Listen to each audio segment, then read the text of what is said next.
te interromper? Por favor. Eu vou mostrar algumas imagens, mas... Mas eu queria te fazer algumas perguntas, Tá. um pouco assim.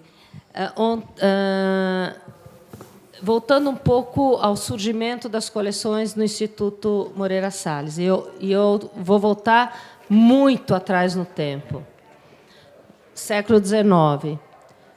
Dom Pedro II nos deixa um legado de fotografias, antes dele ir para o exílio, para a República, nos deixa a coleção Teresa Cristina, na Biblioteca Nacional, e deixa bem claro que essas imagens nunca poderiam sair do Brasil. O neto ou bisneto, agora não sei, acho que é o neto do Marco Ferrez, Gilberto Ferrez, também, ao doar para o Instituto Moreira Salles a coleção das fotos Marco Ferrez e outras, também deixa um pouco, isso nunca vai sair do Rio de Janeiro. E, claro que o Instituto cresceu, se modificou, as fotos saem, se mostram.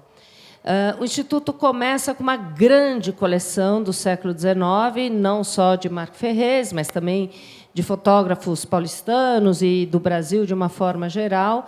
E, num determinado momento, há um salto, né, para os modernistas, para os contemporâneos, para a aquisição de coleções e, além disso, também com conversas com museus estrangeiros, como foi com o Museu da União Soviética, da Rússia, não sou antiga, da Rússia, meu passado me condena, da Rússia, né, que vocês trouxeram, o Rodchenko e várias outras exposições.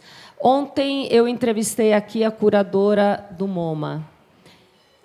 O Instituto Moreira Salles, se tornando um guardador da memória, pode ser considerado um MoMA brasileiro, ao construir essa história da fotografia brasileira, começando do século XIX, indo para os modernistas, fazendo os intercâmbios, ou é só um preservador da fotografia brasileira, né? Que vocês fazem muito intercâmbios. Falta um MoMA, talvez, aqui.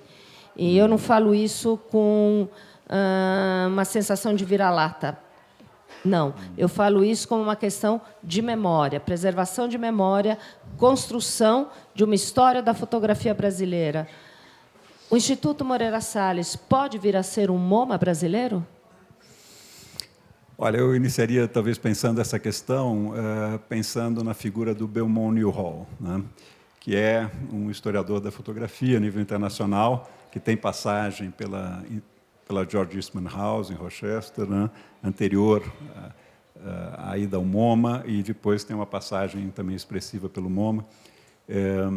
E aí eu acho que há uma questão, se a gente pensar um pouco a própria construção da história da fotografia a nível internacional, a gente vai ver que o MoMA tem um papel importantíssimo numa certa história da fotografia construída, né, que é um cânone, por um lado, e que, por outro lado, é muito limitada frente à verdadeira dimensão, né, quer dizer, da fotografia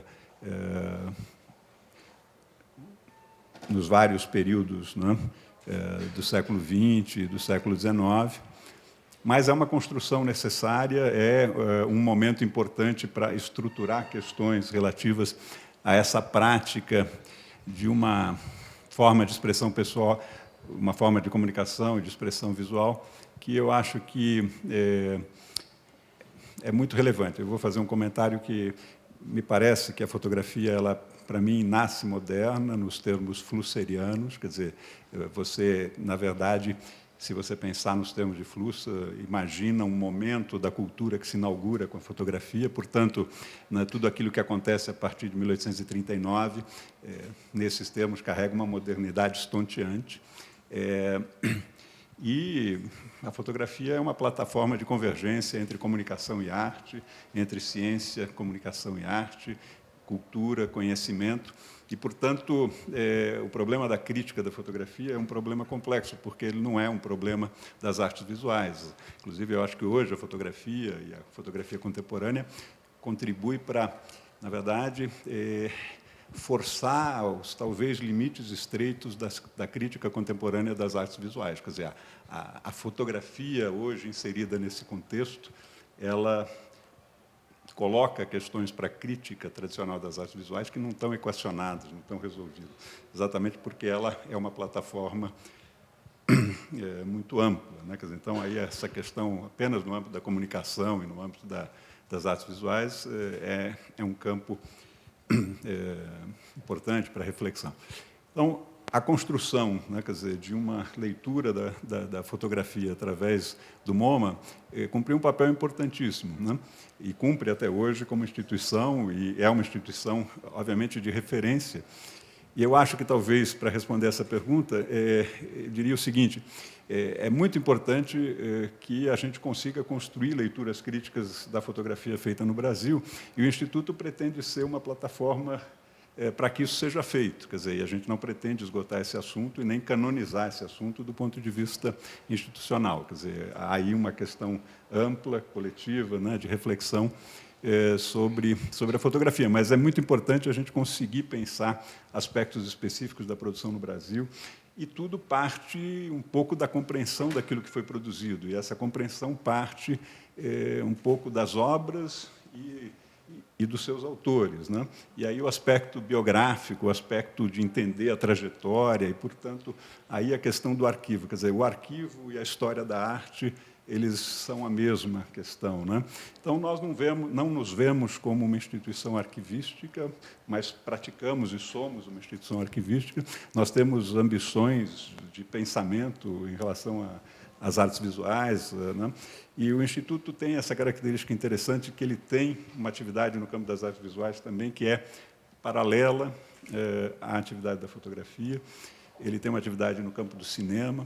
Então, portanto, para nós, internamente, pensar a fotografia é pensar ela também, de alguma maneira, relacionada aos outros campos, particularmente, né, das artes visuais, por exemplo, e do cinema. Então, a gente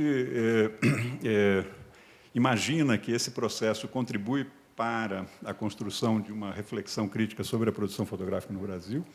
É claro que você incorpora objetos de extremo valor, né? Objetos raros, objetos originais, né? Quer dizer, mencionar a coleção Gilberto Ferrez, que é a coleção que o Instituto, de um certo modo, apenas corrigindo, o Instituto adquiriu, né? E ela não foi doada, o que apenas quer dizer que o processo de formação dos acervos do Instituto se deu, em muitos momentos, por aquisição de coleções, mas nós recebemos doações importantes, como a coleção Haru Ohara, que a família nos procurou e optou por doar, e o Instituto mantém diversas coleções sob comodato, ou seja, coleções que estão depositadas no Instituto, que são trabalhadas, preservadas, mas, na verdade, sempre em colaboração com os herdeiros das famílias ou com institutos ou com estruturas que representam a obra do artista, né, como o próprio State de Thomas Farkas, né, que é uma coleção, a coleção Thomas Farkas está depositada no Instituto, né, e uma parceria e um trabalho conjunto, né, com a família em torno da obra do Thomas, uma parceria definida com o próprio Thomas, né, em vida, né, mas através de um processo de comodato de depósito. Então, esse contexto, na verdade, é um contexto, sim, uma ambição de tentar colaborar nesse processo, né? Mas isso nos levou de um certo modo, quer dizer, começar intensamente no século XIX. O acordo com a família Ferrez foi um acordo importante, porque era uma coleção que estava sendo buscada por instituições fora do Brasil, havia uma possibilidade real de ela sair do Brasil, e, felizmente, o Instituto, naquele momento, estava um pouco no momento do projeto que permitiu adquirir a coleção, permitiu definir que ela permaneceria sempre no Rio de Janeiro, permitiu que a gente se estruturasse, então, tecnicamente, na Gávea, né? Em grande parte devido a essa importante negociação em relação à coleção Gilberto Ferrez. E Então, o século XIX teve e tem esse peso muito importante para a gente. Essa noção de que a fotografia demanda uma compreensão dos acervos, evidente que nos fez aproximar da produção do século XX. E a produção do período moderno do século XX era a produção que, nos anos 90, 2000, estava, na verdade, já, de um certo modo, numa condição necessária de encontrar uma situação institucional, né?